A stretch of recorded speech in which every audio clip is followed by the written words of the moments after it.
Kwa majina naitwa Lewis Tryphon, mimi ni Certified Securities Investment and Trading Professional ambaye nimethibitishwa na DSE. Kwa hiyo leo tutakuwa pamoja, tutajifunza kuhusiana na hisa. Najua mmeshasikia wengi wenu hisa. Sasa leo tutakwenda kuelezea kidogo hisa ni nini, lakini pia nitakwenda kukwambia faida ambazo unaweza ukazipata endapo ukiamua kuwekeza kwenye soko la hisa la Dar es Salaam kwa kununua hisa. Kwa hiyo najua kuna njia nyingi ambazo unaweza ukazitumia kumiliki biashara. Nani hapa anapenda kumiliki biashara yake?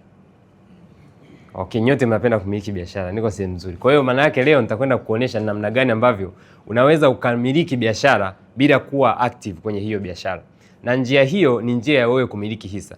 Njia za kumiliki biashara ni mbili. Namba moja ni either uanzishe biashara yako ama kampuni, lakini njia ya pili ni wewe uamue kumiliki hisa kwenye biashara. Utakuwa unaimiliki ile biashara. Hamna mtu ambaye anamiliki kampuni bila kumiliki hisa. Unamiliki kampuni, unamiliki hisa za kampuni. Kwa hiyo tutakwenda kuonyesha mambo makubwa matano ama faida tano ambazo unaweza kuzipata ukiamua kuwekeza kwenye soko la hisa la Dar es Salaam. Namba moja ni utaweza kupata kumiliki ile biashara. Mfano makampuni makubwa najua hata hapa mnayatumia. NMB, CRDB, si ndio, Twiga Cement, Tanga Cement ni makampuni ambayo yanatengeneza faida kubwa sana. TBL, TCC, yote haya una uwezo wa kuyamiliki kupitia kununua hisa zake. Lakini namba mbili, faida ambayo utaipata ukinunua hisa, mfano leo umenunua hisa kwa shilingi 2000, baada ya muda ile hisa inaweza ikapanda bei. Tunaita ni capital gain. Ikipanda bei, maana yake pale wewe unakuwa umepata faida. Mfano umenunua kwa 2000 imepanda imefika 4000, umepata faida 2000. Sasa imagine mtu umeweka milioni 10, unashangaa hela yako imefika milioni 20 bila kufanya kazi au bila kufanya. Ulichokifanya wewe umenunua hisa na hizo hisa zimepanda thamani. Kingine utapata gawio. Haya makampuni bwana waga yanatengeneza faida kubwa sana. Mfano NMB imetengeneza faida ya bilioni 760. Sasa bilioni 760 sio hela ya kawaida. Imeweza kutoa gawio kubwa sana kwa wawekezaji. Kwa hiyo ile gawio na wewe unaweza ukalipata kupitia kuwekeza kwenye soko la hisa la Dar es Salaam. Lakini pia kitu kingine, ukimiliki hisa, tunasema unakuwa umemiliki mali ambayo haionekani. Hivi leo mimi nikikwambia na miliki hisa, wewe nikikwambia na bilioni 1, utabisha?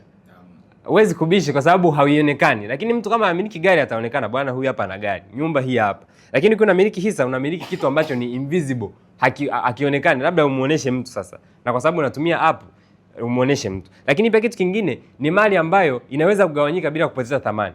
Nikutolee mfano, mtu ambaye mfano wazazi wake wamefariki na watoto wako watatu, wanapaswa kugawana nyumba. Hiyo nyumba wanagawanaje? Eti niambie, watoto watatu wanawezaje kugawana nyumba moja? Lakini endapo kama mtu ameamua kumiliki hisa kwenye soko la hisa la Dar es Salaam, maana yake labda tuseme ana hisa 10,000. Hisa 10,000 ana watoto watatu, anaweza kagawa kwa 3, ama ana watoto wawili akagawa kwa 2. Maana yake kila mmoja akachukua hisa zake 5,000 na haijapoteza thamani.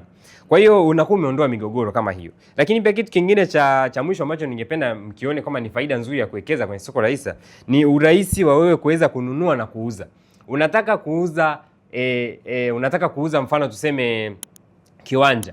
Hivi unaweza ukauza kiwanja, muda mwingine unaweza usipate access ya kuuza kiwanja ndani ya muda huo. Ni mpaka uanze kumtafuta mtu, umtafute dalali, mpaka muanze kukubaliana, mpaka mfaje. Lakini soko la hisa una uwezo wa kununua hisa zako muda huo. As long as wanunuzi wapo, unaweza ukauza. Hamhitaji bargaining yoyote, bei iko mezani, unafika pale bei unakubaliana nayo, unafanyaje? Unauza. Kwa hiyo inakurahisishia wewe kuweza kufikiria kama una opportunity nyingine na unataka kuchukua, ni rahisi sana unachukua. Ndani ya siku 3 fedha yako inakuwa actually siku 2. Fedha yako inakuwa imeshaingia na tayari umeona hiyo opportunity. Kwa hiyo ni muhimu sana tukafikiria kuona namna gani ambavyo tukachukua zile fedha zetu zilizonazo. Fedha yako unataka uiweke kwenye uwekezaji. Fikiria, unaweza kaamua kuiwekeza kwenye soko la hisa, utapata faida kubwa kama hizi ambazo nimekuonesha hapa. Kwa hiyo naamini kati ya haya yote ambayo nimeweza kuwaelezea leo yamekuwa ni mazuri sana, na ninawashukuru sana kwa kunisikiza. Asanteni sana.